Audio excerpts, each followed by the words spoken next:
व्यक्ति को अभिमान होता है सुंदरता का, ओहो हमसे सुंदर तो कोई है ही नहीं, अरे आपसे कई बड़े हैं, तुम तो कुछ नहीं हो।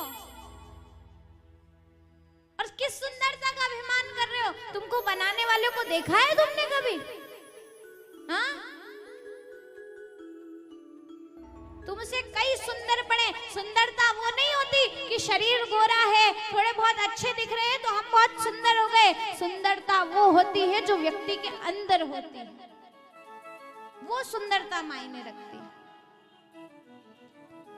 अरे तुम अपने आप को सुंदर समझ रहे हो, तुम किसी दूसरे को देख रहे हो तो तुमको वो सुंदर लग रहा है। तुम देखो कि इसको तो भगवान ने बनाया है, ये तो भगवान ने क्रिएशन की है। जब क्रिएशन इतनी सुंदर हो सकती है तो क्रिएटर कितना सुंदर होगा,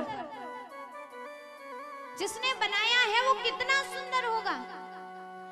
तो सुंदरता का भी अभिमान नहीं करना चाहिए। और एक दिन ये जो शरीर है ना, जिसको खूब संभाल के खूब लिपापोती करके रख रहे हो, एक दिन ये जलेगा लकड़ी में, कोई इसको फ्रेम में चिपकाएगा नहीं, लगनी आपकी फोटो ही है हार डल के। तो क्या मतलब इस शरीर की इतनी देखभाल करने से जब जल रही है इसको, वो भी साथ नहीं जाने वाला।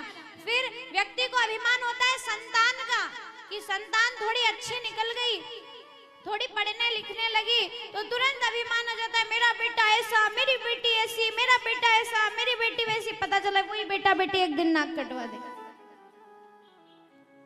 वही बेटा बेटी, वही बेटा जो कलेक्टर बन के बैठा है, वही बेटा जो डॉक्टर बना, वही बेटा जो इंजीनियर बना, उसको गांव के माँ बाप पे शर्म आती है।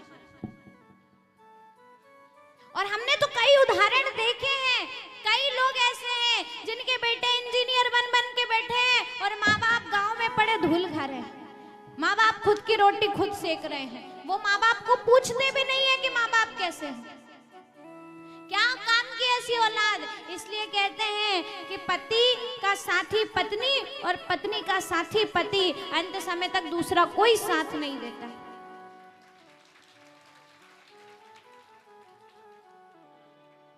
अब फिर इन चीजों का कभी भी अभिमान नहीं करना चाहिए, पर वो तो आता है।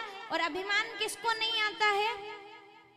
जो राम जी के दास होते हैं। इसलिए भगवान को भजते रहो तो अभिमान से बचते रहोगे, और भगवान को नहीं भजोगे तो अभिमान तो सिर चढ़ के बोलेगा ही बोलेगा।